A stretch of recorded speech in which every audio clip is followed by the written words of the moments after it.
C'est un domaine où les réponses, même les plus établies, suscitent d'autres interrogations. La recherche agricole. Au Bénin, elle remonte à bien plus longtemps qu'on ne l'imagine. La recherche agricole au Bénin, j'allais dire au Dahomey, a vu le jour avant même la République du Dahomey. C'est depuis 1904 que les premières activités sur la recherche ont commencé dans notre pays. La station expérimentale sur l'acclimatation des espèces exotiques de Niaouli d'alors avait réalisé ses premières recherches sur le caféier, le poivrier et le cacaoyer. Mais une seule a marqué un tournant décisif. Elle est intervenue dans les années 50. Toutes les plantations de maïs à l'époque avaient été décimées par la rouille brune. Pour régler ça, le gouvernement français a dû dépêcher l'Institut de recherche de la France en ce temps, qui est venu s'installer à Niaouli et qui a mené des recherches pour créer de nouvelles variétés qu'on appelait dans le temps Niaouli hybride 1, Niaouli hybride 2. Ces deux variétés ont fait la fierté du Dahomey dans toute la région ouest-africaine. Le palmier à huile et le coton sont à la suite du maïs, objet de recherche. Au départ, curiosité du chercheur, la recherche agricole est devenue un moyen de solution pour l'agriculture. Et désormais, au Bénin, la recherche ne se fait plus parce que je suis chercheur, je veux faire de la recherche. Non. C'est parce que le producteur, c'est parce que le transformateur ou la transformatrice a un problème, remonte le problème et nous trouvons des solutions au problème. Donc la recherche désormais est à la demande des utilisateurs et à la demande du secteur. Depuis la période de son indépendance à ce jour, le Bénin a maintenu le cap. Principe de la recherche oblige, les chercheurs béninois font aujourd'hui face à de nouveaux défis. Le maïs que nous mangeons et que tout le monde mange. Nous avons deux tendances de changement climatique. Soit c'est la sécheresse ou c'est les inondations. Les variétés que nous avons aujourd'hui, comment peuvent-elles réagir lorsque nous avons une variation en hausse? Aujourd'hui, il y a nécessité d'étudier la plante et de savoir avec précision quelle est sa quantité, quelle est la quantité d'eau dont elle a besoin et lui apporter ça.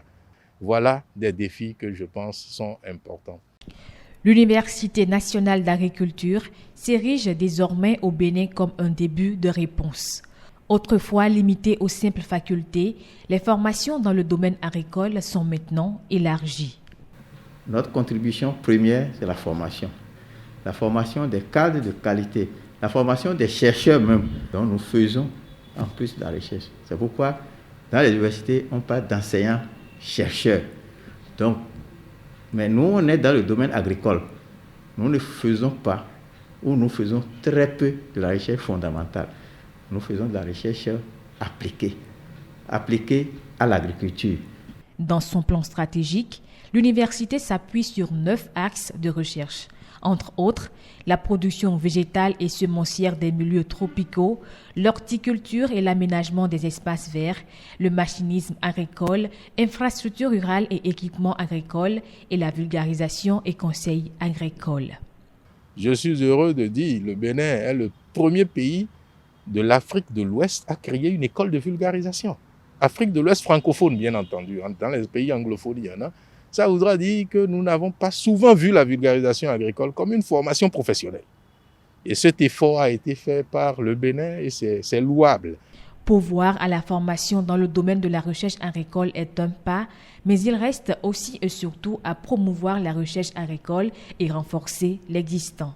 Toute chose qui nécessite les moyens conséquents. La recherche est consommatrice de ressources importantes. Des fois, des ressources dont on ne sait exactement le résultat. Ouais. Parce que quand on cherche, on peut ne pas trouver. Et ça peut mettre du temps. Ce qu'on a trouvé peut ne pas être adapté. Donc, le gouvernement doit prendre la recherche comme un secteur prioritaire. En juillet 2020, le ministre de l'Agriculture et son collègue de l'enseignement supérieur et de la recherche scientifique installent les organes dirigeants du système national de recherche agricole. Un système mis en place depuis les années 80 et dont les paramètres sont revus pour répondre efficacement et durablement au financement de la recherche agricole. Avant le peu d'argent qu'on avait, aussi bien de l'État que des partenaires techniques et financiers, était émietté. Parce que il y a beaucoup d'entités qui font la recherche agricole au Bénin. On a mis en place ce creuset au sein duquel toutes ces ressources vont arriver et seront canalisées vers les priorités du pays. Donc, on ne va plus disperser les efforts, on ne va plus disperser les ressources, mais on va les centraliser et les canaliser sur les priorités du pays. Tout de même, la recherche agricole a déjà impacté et impacte encore la production et le rendement dans des filières clés au Bénin. Le coton en est un exemple. Lorsque j'ai démarré ma profession en tant qu'ingénieur agronome, la méthode de pulvérisation du coton que j'ai vue sur le terrain n'est pas ce qui se pratique aujourd'hui. Ça a évolué. D'une recommandation de telle quantité à l'hectare, on est passé à une méthodologie de lutte étagée ciblée.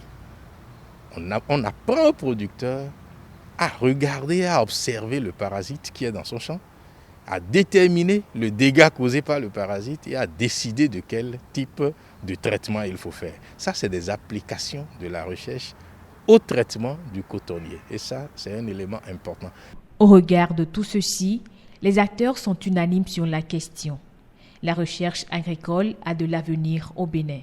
Mais plus d'infrastructures de recherche et des laboratoires performants aideraient à davantage déceler les problèmes liés à l'agriculture et à y apporter des solutions.